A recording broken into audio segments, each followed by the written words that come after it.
good. We're live right now. Hello, Internet. This is, I guess, Pixel Loadout.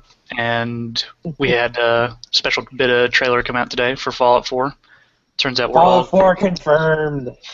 Please, it was confirmed like 2 days ago. Mm-hmm. Or it might as well have been. All big fans, you could say, of... I'm not as big as you guys are, honestly. Hold on one second. Okay. Don't get me wrong, I still love Fallout, but... Yeah. Real quick, just going around the room for the people that are in here. We're going to talk and analyze and break down the trailer as I get the camera stuff sorted out. I'm Kevin Harrison. DJ Trey Fuquay, or just Trey Fuquay, or RPG fan, whatever works. Yeah, and I'm Ryan. I guess that's weird. It's just weird to say that. I want to say DJ something.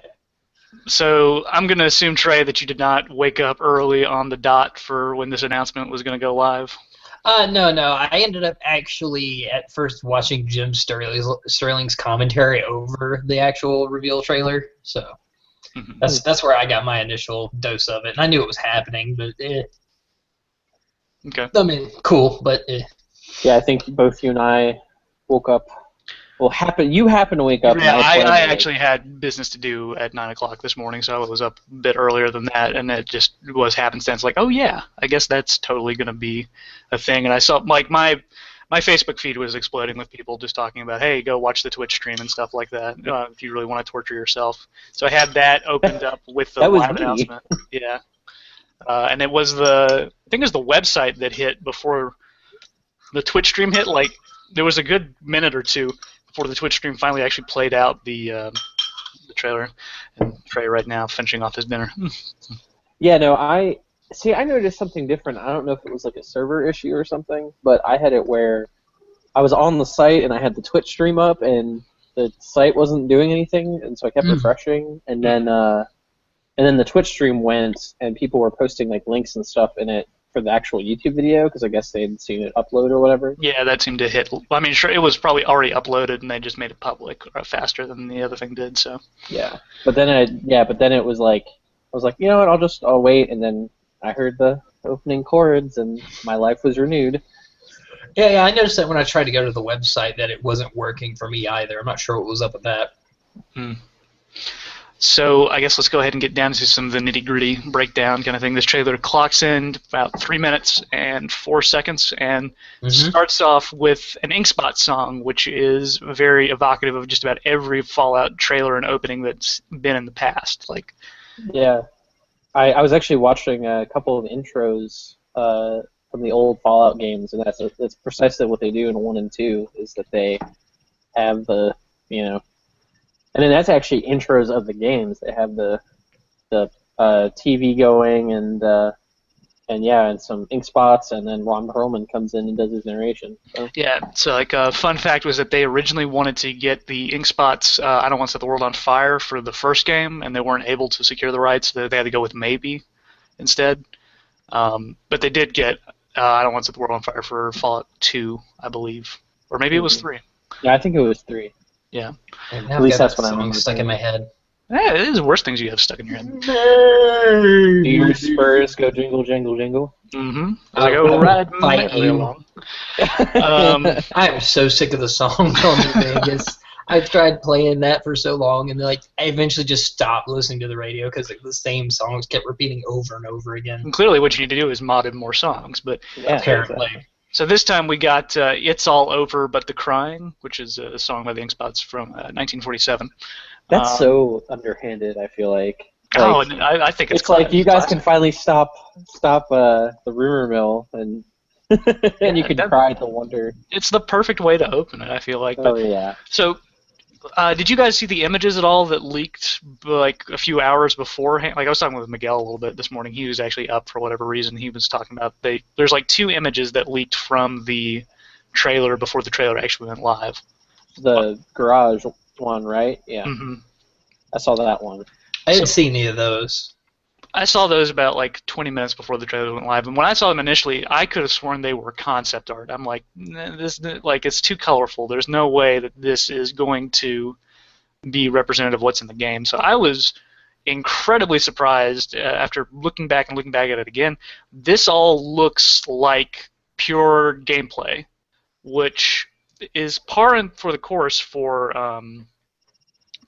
Bethesda trailers, essentially. Like, if you go back and Right. look at Skyrim's trailer, like, there is, I guess the Dragon Wall etching is in the game, isn't it? Maybe it's a little bit lower res than Yeah. what you see from that. And there are there's some animations that are in the first Skyrim trailer, for example, that did not make the final product. The one that I think of the most is the Dragonborn yelling at the dragon for the first time. That pose is never, and him rising up for the fire, that's never actually used anywhere in game. But Right. the stuff that you saw in the first Skyrim trailer was very representative and very close to what the final game looked like, especially when they started going from different area to different area in that game. So this all looks like very feasible graphics, and especially with the people dissecting the site yesterday saying that it was only going to be on PC, PS4, and Xbox One, so there are no last-gen versions of this game as well.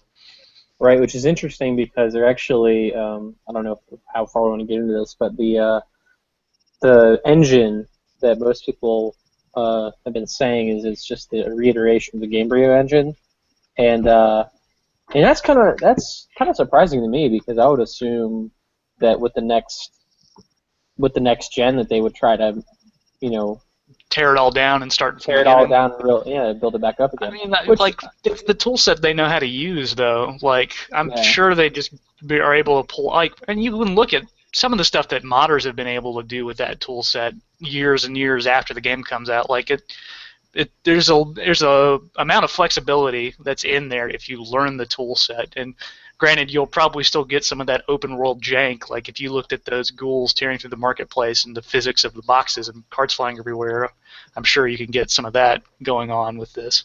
Yeah, that's true. But I mean, and like that's the thing is that you were telling me that, and we were talking about it earlier, and I was watching this trailer and I was like, man, this is great for cinematic, and then you're like, I don't think that's a cinematic, and like the more I look back at it, I'm like, this is a very pretty and vibrant trailer.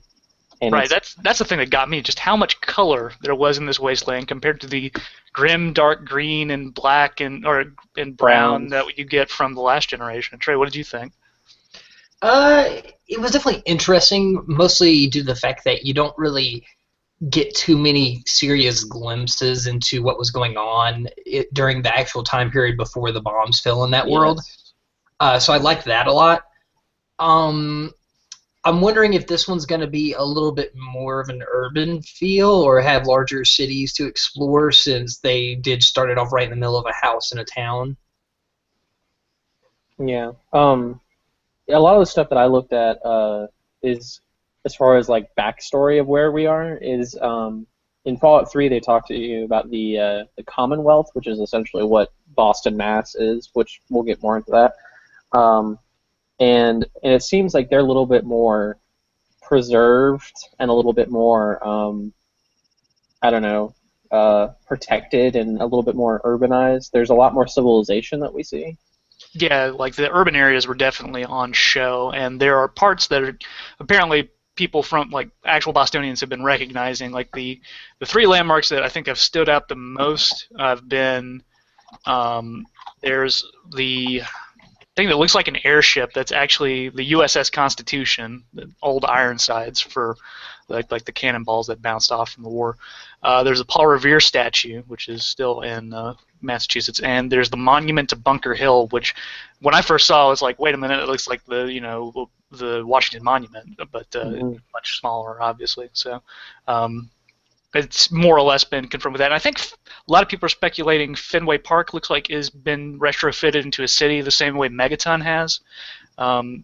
We just saw that from like one of the last analysis trailers. It goes by really quickly, but you can see a baseball playing statue outside of a large stadium, and there's a diamond painting on the stadium. Some people are, and we saw some advertising saying for like was it Diamond Town or Diamond City or something like that. Yeah. Mm-hmm.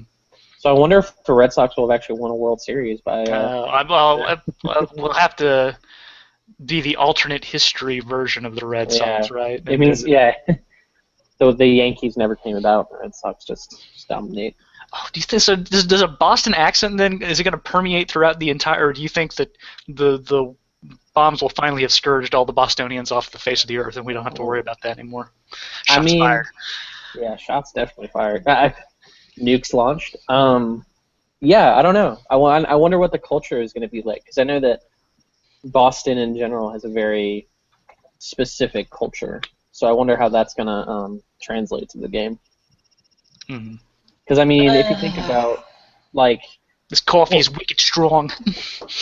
Clam chowder. For instance, like, I think of how when you're in Las Vegas, or New Vegas, Fallout New Vegas, there's a lot of that old, like, Western kind of influence, like the retro futuristic Western influence, and Hollywood, and casinos and all that. So, like, what do you think would be the dominating culture as far as you know about Boston? Like, what do you think?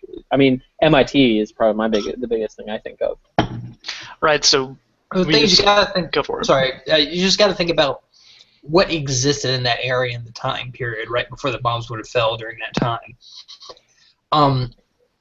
So there's some things that probably wouldn't be too big, like the name of baseball teams obviously would not be in there at all. That's also partially due to rights issues, but right. So it's just a matter of them doing the research, which I don't think would be a problem, given Bethesda's in Maryland, which is a hop, skip, and a jump away. Mm-hmm. Yeah, like from the stuff that we have seen, like there's definitely, like I said, city hubs and things like that as well. Like it looks like there are traders there. If we go down like I put a list of the bestiary of like things that we actually see in this trailer. So the first creature we see is a dog, who everybody's calling dog meat right now, and you take umbrage with that, right, Ryan? I have a theory about that dog. So in all the past games, the dog has been a blue heeler, which is based off the Australian Shepherd. Well, they're the same thing essentially. The Australian Shepherd from Mad Max. And he calls the dog meat. And that's kind of a nod to that. So there's that facet, and in this one, the dog isn't actually an Australian Shepherd; it's a German Shepherd. I think that's what. That does look like a German Shepherd. Looks like one, yeah. So I wonder if there's some kind of dog meat. I don't know, whatever. But another something that I was seeing from Mr. Matty Plays. Talking about how that dog may have actually been like the family dog of that house, which I know seems far fetched because I didn't get to the part where he was kind of explaining the time jump, but right, you were telling me that there was some time stuff in so, here. So I'll jump out of the bestiary for a second. We'll go into some early story stuff. Like I can remember last year too when people were really jumping on like what they thought was a countdown site with the Tunnel Snakes rule thing, and some other like leaked things that happened as well with supposed like casting calls for scripts, which is another facet we can talk about. But supposedly, the like early script rumors for this is that the player character is going to be in a vault, where the central gimmick for that is since every vault has a gimmick except for I think 101 was supposed to be a control vault. And everything else was an experiment by the Vault Tech Corporation. Vault 111 supposedly is going to specialize in cryostasis and technology for keeping people alive for a very long period of time. So it's not inconceivable to think that with the footage that we saw, because this is the first time we've seen game footage of what life was like before the war. It's always been like live action skits or like commercials and stuff like that, where you actually see like people running to the shelters, that you start out in that time period, that you probably play a tutorial in that time period, you make it to the vault, you're frozen, you're raised in the vault, and you probably had that time pass by very quickly, hopefully like quicker than Fallout 3, and then you're put out into the world for whatever reason. So it's instead of being a native for the vault for all of your life, you have some knowledge of what life was like, and there's a lot of ways that would be a really good entry point too for people that aren't in the series, and we talked before about catering to people new to the series and how it's not necessarily something that all games need to do, but it would be interesting to have the perspective of somebody pre-war, especially when you have like, fighting the commies and stuff like that still maybe instilled in your mind, and like because Well, it's all like the whole red. Well, all that stuff doesn't happen, I guess, really until the like we'll start in like the 1940s, 50s, 60s maybe, and then like the really big stuff with Fallout happens in the early 2000s when you start having the annexation of Alaska and whatnot and fighting the Chinese.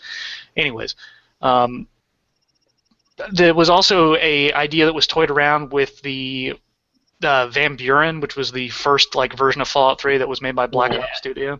You were going to do a tutorial section very similar to what I just described. So that would be an idea that they could take and adapt, which they have done before with plenty of other Fallout games, especially New Vegas, adapting from Van Buren.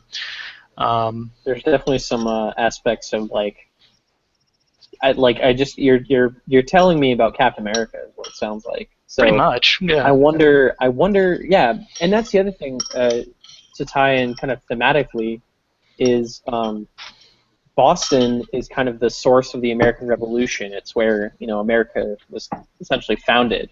Mm-hmm. So maybe we'll experience that a little bit more of like the American dream and American values and all that. It'll be that or some warped version of it, because you can think back to Fallout 3 and like I can remember distinctly like the interpretation that people had of like pro anti-slaver kind of stuff, and you had this messianic figure of Abraham Lincoln, and they've got like certain details of it right, but still some other stuff like, oh, this man was so tall, clearly, like here's the statue of him, and trying to go get his repeater. So I'm sure you'll get some funny plays on like the Paul Revere story and stuff like that. That'll be interesting. I'm wondering if it's going to go a slightly similar route to the last BioShock game, Infinite. Mm-hmm. Because they could do something along those lines to where, not like you were just talking about, Abraham Lincoln's brought up to a mythological figure for those people in Fallout 3. And so they could do similar things with the other founding fathers. It's possible. I would hope they don't, given the fact that BioShock did that recently, but we'll see how it goes. I mean, the main divergence point between like actual history and Fallout, it usually splits off around the 1940s stuff right after World War II. That's like you get the nuclear-powered cars and stuff like that, and like American history before then, if you believe, what was the name of the Protectron who thought he was a founding father in Fallout 3? Well, he's like Button, I'm pretty sure. Yeah, I can't remember because he was named for an actual person who signed on the Declaration of Independence. I just can't remember the actual person's name. Yeah. But the details you were saying were still pretty, like, if I remember correctly, pretty in line with your basic, US 101 class. Anyways, let's see. Going back to the bestiary, other like animals that we saw besides the dog.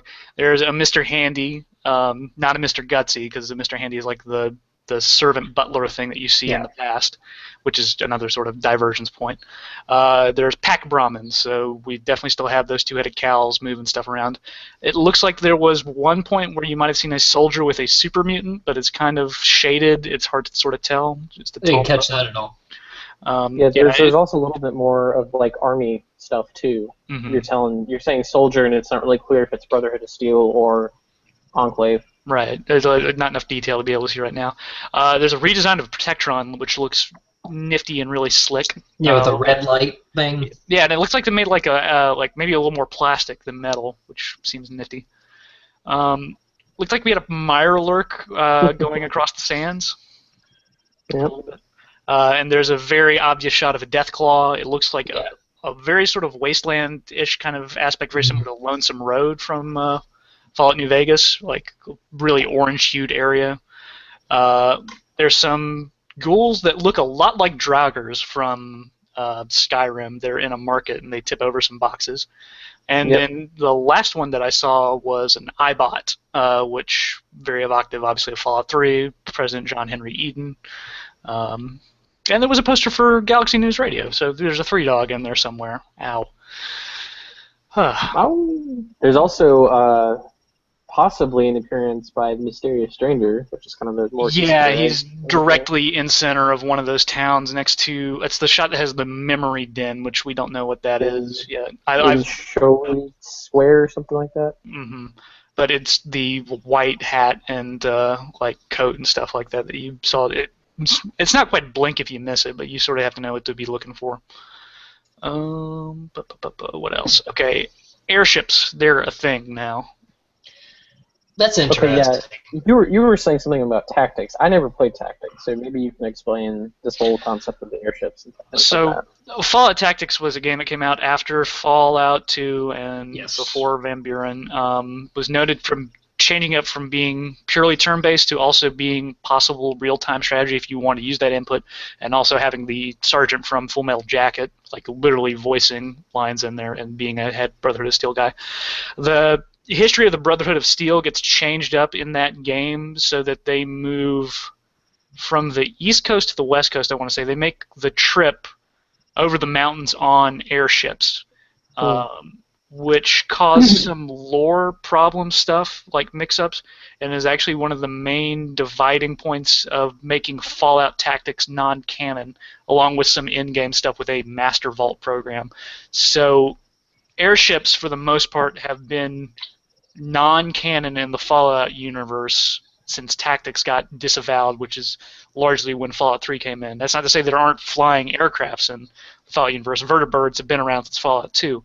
This is just the first time we've seen a large-scale airship, and it looks like the Brotherhood of Steel are using them again, or people in power armor at the very least. They're using the, like, when you think power armor, you think T-45D. That's what the Brotherhood uses. So it looks like we're making that canon again. I don't know what that does to Tactics, and it also, like, I can see it being so that the timeline is set pretty much further down, so there's time for that to develop again, retrofit ships, things like that, and that's something they develop again. But it also would give the Brotherhood a lot of mobility.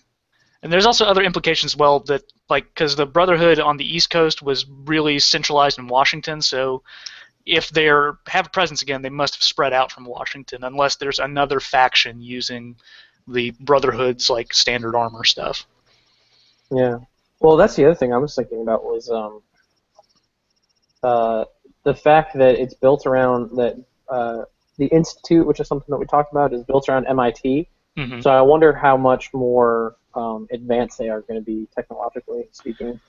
Trey, do you remember the replicated man quest from Fallout 3?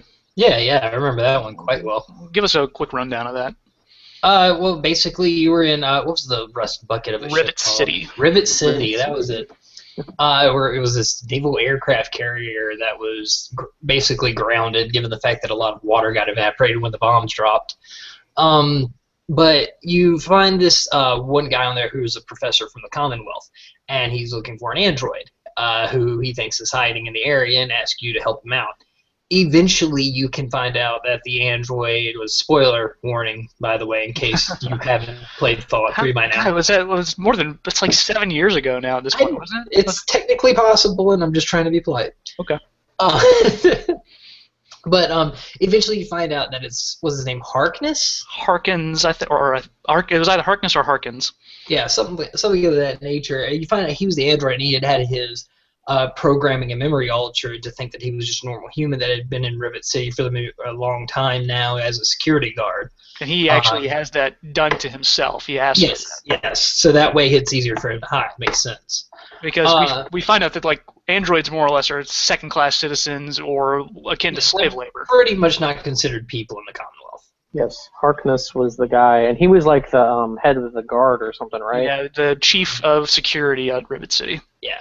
And then you have the choice to either turn him in and get some neat upgrades from the professor, or help him turn on the professor and get his cool pulse gun. That was awesome. Yeah. I'm pretty sure this still hasn't been patched. You can actually do both. Yes, you can. I love.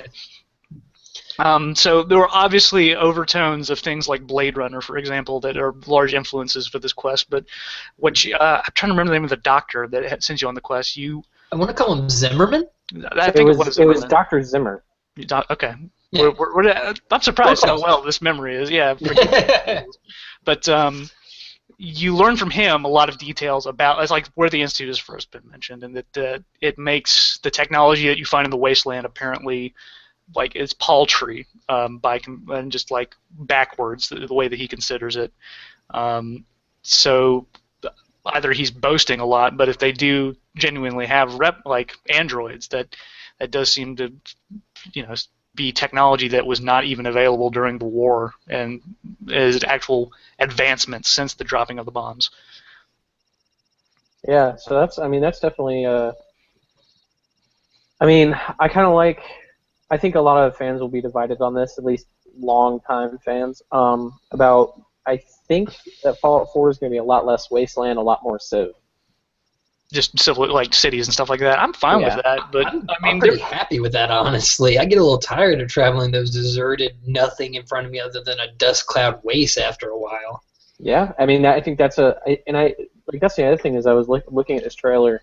I can tell Bethesda was paying attention to the fans, which can either be good or bad usually. But there's a lot of things that I've seen in multiple forums that are in this trailer. For instance, dynamic weather is a big one. Um, Vehicles and more extra mobility. I don't know if we're going to have any kind of like cars or anything, but We haven't had a car in a Fallout game since Fallout 2, if I'm not mistaken. okay. Yeah, I mean, I knew I, there was one in Fallout 1, but Mm. yes, unless you count some. Well, I don't know. No, I don't know if Tactics had any kind of car. I don't know if it had one you could They're use. I like should jeeps say. and stuff like that. I can't remember, like it was more on a mission to mission structure kind of thing.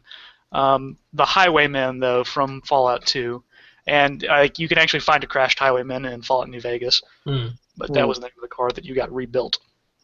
It's based on Yeah, an old Chrysler, if I'm not mistaken. I would be really down with if we have more area to explore to have some kind of I mean, Mad Maxian. after playing stuff like The Witcher 3 recently, like I mean, I think it's definitely within like developers' capabilities to be able to create a large enough expanse of land that you would want to have that kind of transportation. So, but it all depends on what kind of game they want to build. Um, let's see some other nifty details. We have the broken down power armor, which is from that first screenshot. That looks like it's in the process of being rebuilt. It's like rigged up in a shop. So, power armor customization. How does that strike people? There, Um, Go ahead. Go ahead. okay. I seem to remember, and I may be incorrect in this, but there was some customization you could get in Fallout 3 Broken Steel DLC. I think you could Like get upgraded. there are You could other get varieties of power armor, but yeah, you could the most you've ever been able to do is mix and match the headpiece and the actual chest from both those games. right. So I would love there to be and actually this is something that Bethesda, not software specifically, but ZeniMax had something to do with, was with something I really enjoyed from Elder Scrolls Online was the idea that you could make armor that was super unique and customizable and tailored to your needs. And I'd be really interested to see that with not only just power armor but just anything else in Fallout Uh, 4. I know I'm reaching a bit, but I mean, I yeah. think that'd be cool. Honestly, I think it might be a little bit too much speculation to say that that would be a thing that would happen, given that all we really see is the power armor sitting there, and it could have just been left there and no one happened to salvage it yet. I'm thinking that maybe if you start in that town, that might be your first set of armor. Maybe you were a military guy that was in that town, and then you got sent to the vault, and you've already got power armor training when you come out after the cryo sleep, and you'll just start out with power armor. We'll see whether that happens or not. Mm. Mm.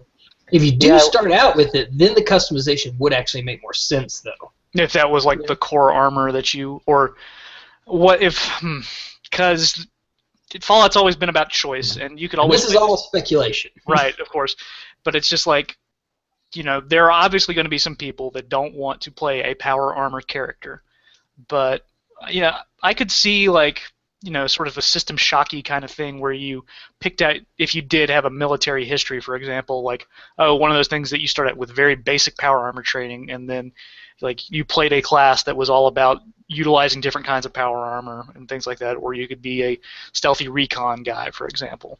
It would be nice to start the game though and not have to open up the console and say, okay, give me power armor training.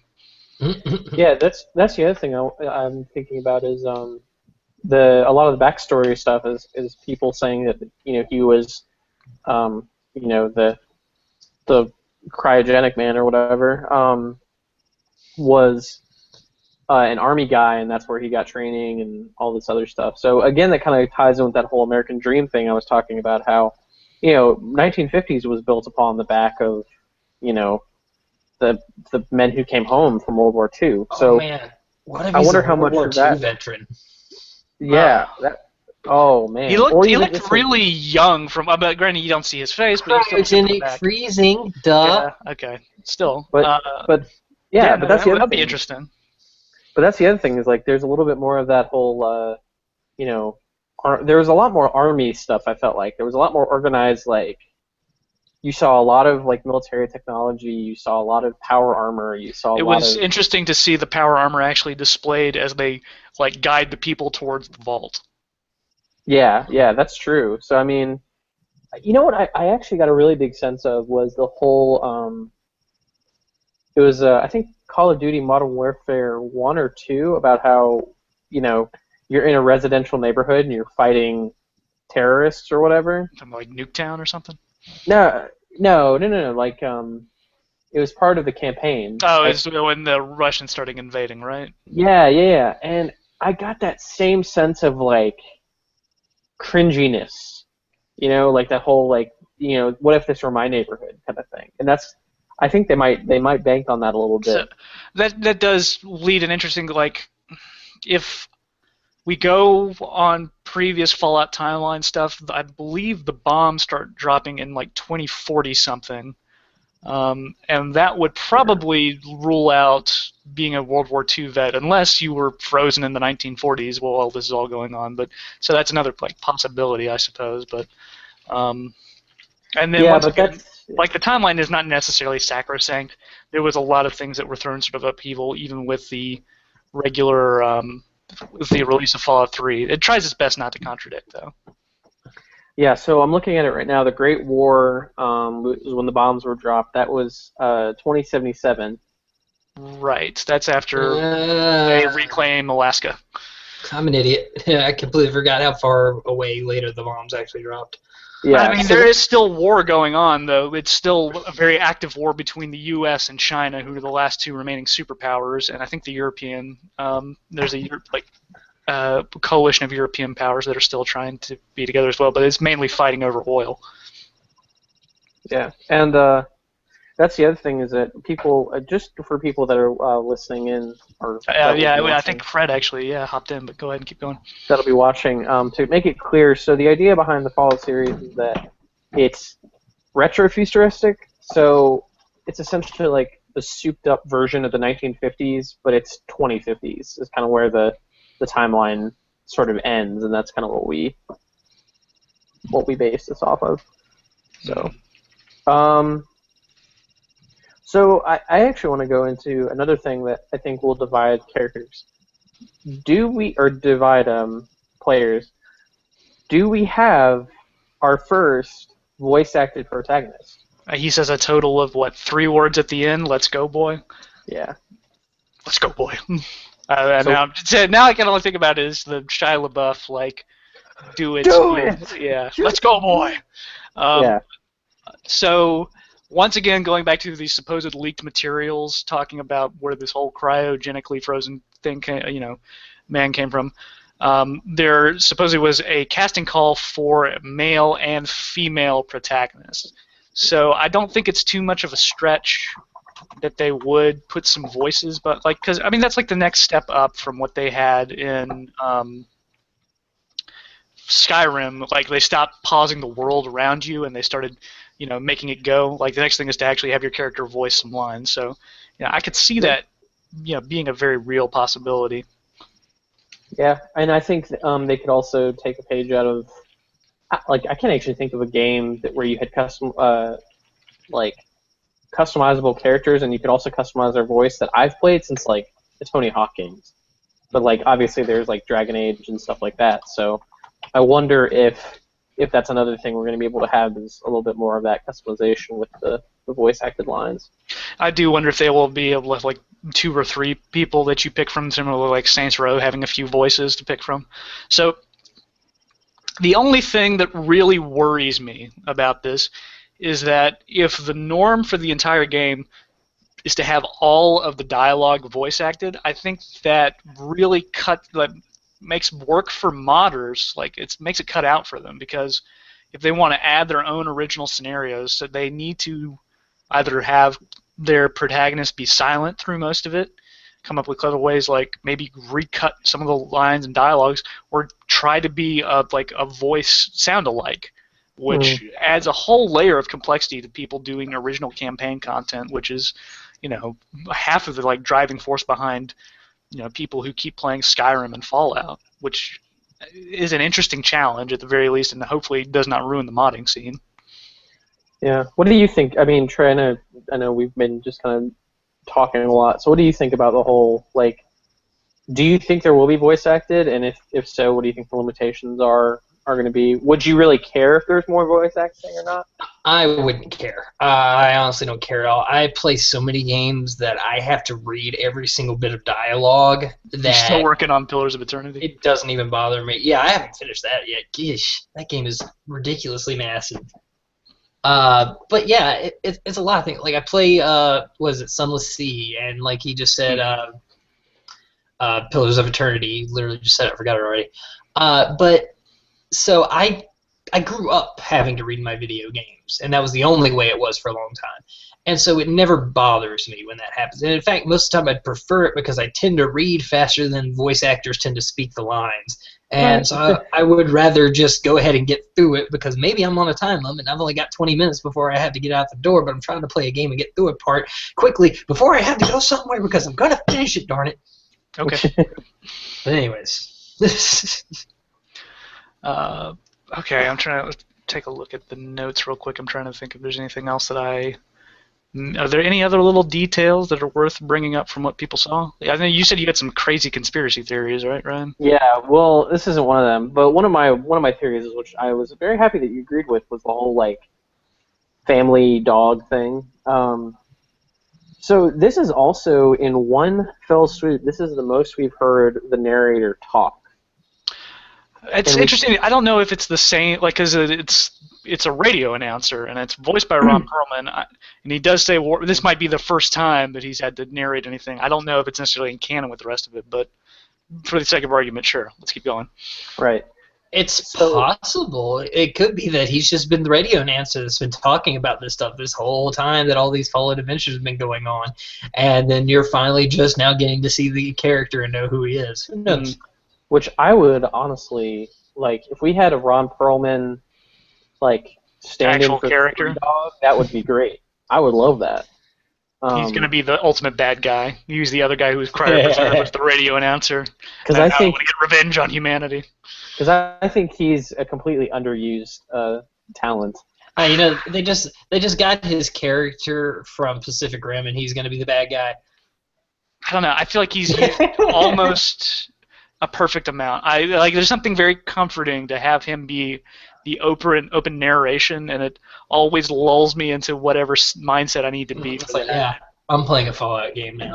Yeah, and I mean, and just going into that, talking about like we've been talking about all these details, we've been talking about our theories and everything, but like, did anybody else just get that like shivers just the way they presented it? I mean, I felt like it's the Fallout 3 music that at the very end of the trailer, there are some extra chords added in along with a violin and some piano stuff that just fleshes out and makes the score sound just a little bit warmer than what it was before. Like, not necessarily like this chest pounding bravado, but maybe like there's this a little bit of hope for just this boy and his dog here, and like that's what really got to me right there. I'm gonna start crying. And you touched on something I was just thinking about. Is this is probably the most advanced we've seen a Fallout game. It's also the most vibrant we've ever seen a Fallout game. So, do you guys think that as far as the Fallout universe is concerned, do you think humanity is on the upswing now? Because that's something they've kind of Bethesda has kind of capitalized on Interplay before them.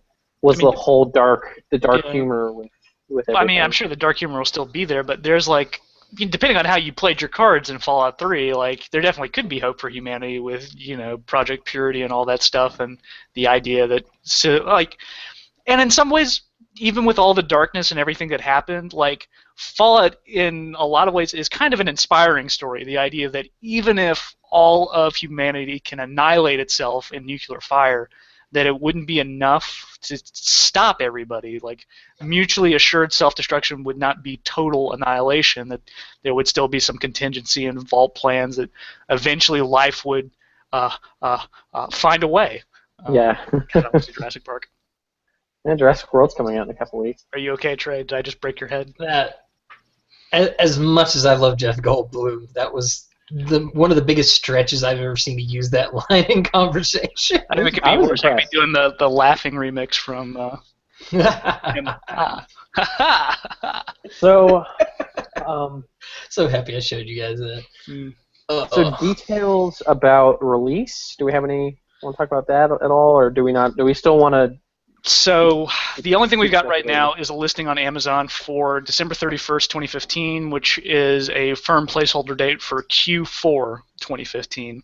That's also on, I think it's also in GameStop, and I want to say it's on Steam. Right. So it looks to be pretty, I mean...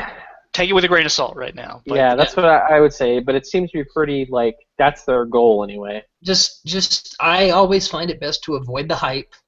Sit back and wait to see what happens. That's just always the best policy. Oh yeah.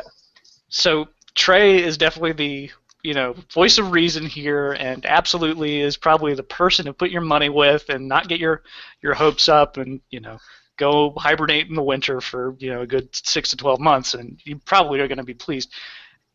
I've been reading some talks, specifically that Todd Howard, the project director on this, is annoyed that it takes so long to go from first trailer to actual release. I expect that we will see a fleshed-out gameplay trailer at E3, at the Bethesda stage. If you can remember actually looking at some early Fallout 3 like gameplay examples, I can remember the Super Duper Mart being one of the first locations they showed off, and they ended the video with the Fat Boy and stuff like that. I can remember, was it maybe the railway rifle? I think was one of the things they built earlier, the rocket launcher. But, so I would not be surprised to see some more in-depth gameplay at E3. I would not. This is pie in the sky hopes, but I think that even with XCOM 2 being announced for September of this year, which I'm happy about as well. I'm honestly more excited about that than Fallout 4. Well, that's going to have to be another video. XCOM 2. There's been some interesting details about that, but I think that the fall calendar is open enough right now. Like the big releases I count so far: XCOM 2, Black Ops 3, which is Call of Duty annual night stuff. That's going to happen every year, anyways. Metal Gear Solid 5, I think, and that's earlier in the fall. The next Star Wars Battlefront for Christmas. Right, if they can hit that target as well. And there's some other stuff that I'm totally blanking on. Deus Ex is not supposed to be this fall, I'm pretty sure. I don't think so, yeah. Yeah. Like, I think that the release calendar is wide enough that they could get away if they feel like the product is...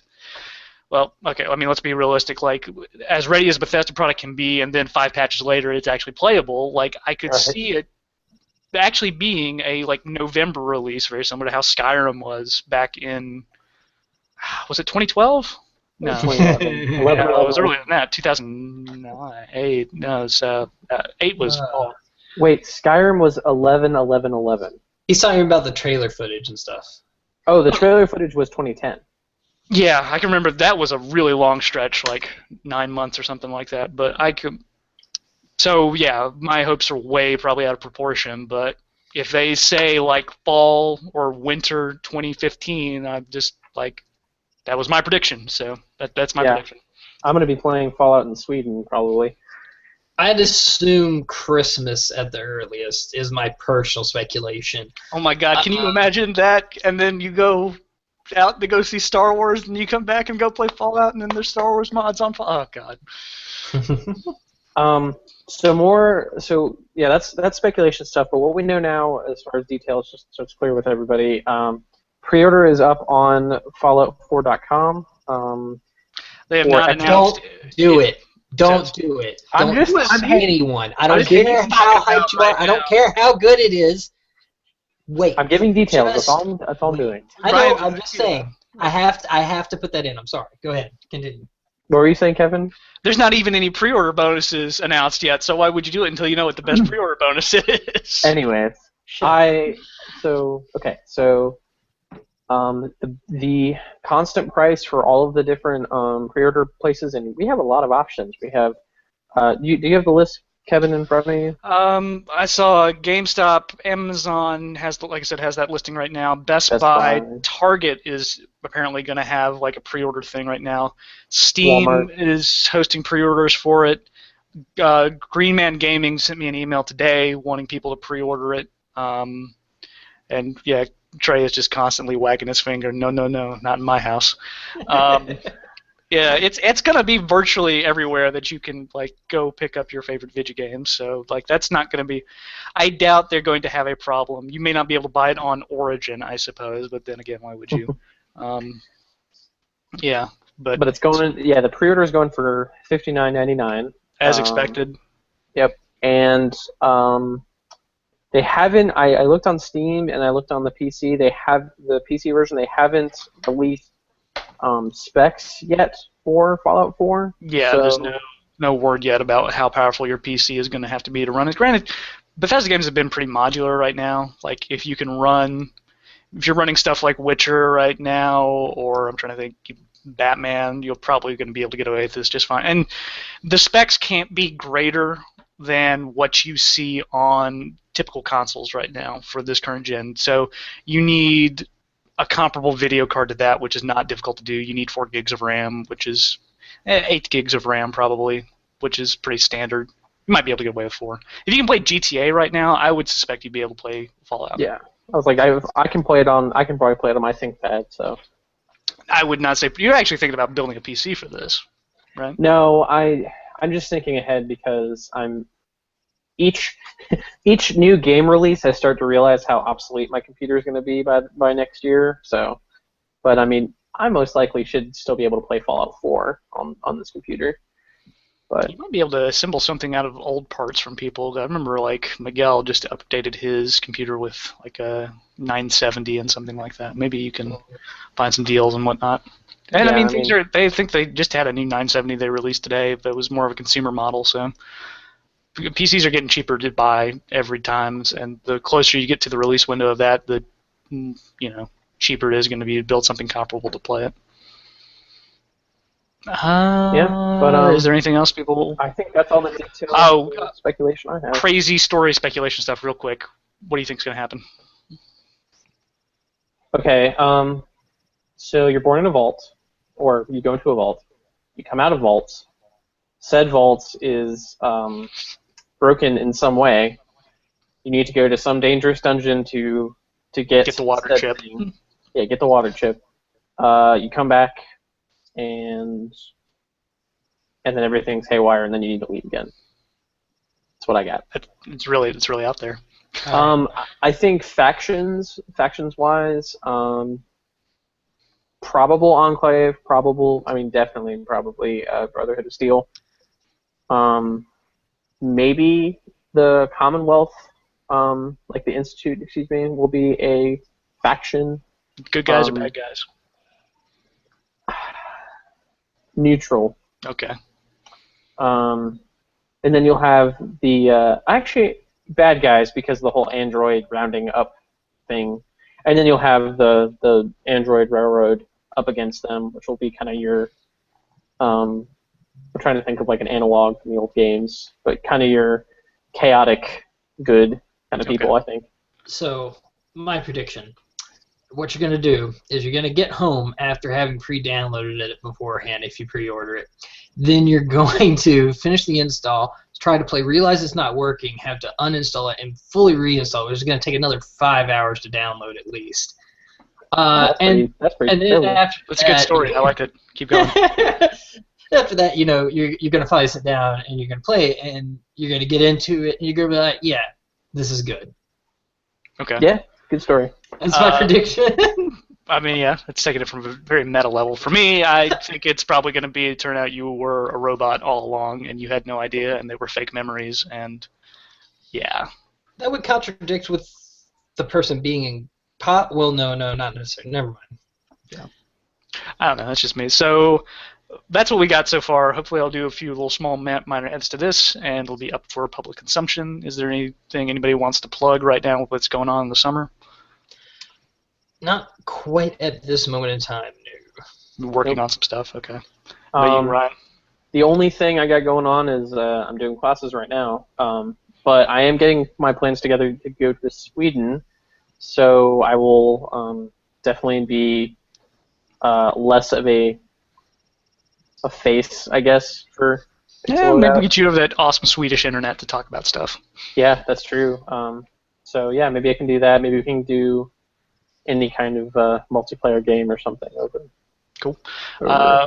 In the process of contributing more and more articles to the website, pixelloadout.blogspot.com. Check that out. Hopefully going to be some cool new content going up for that. I need to get back on the Dead Space Let's Play and all kinds of other nifty things you should check out. So make sure to stay tuned for that. And thank you for watching us gab a little bit about Fallout 4. Yep. Thank you, guys. Thank you.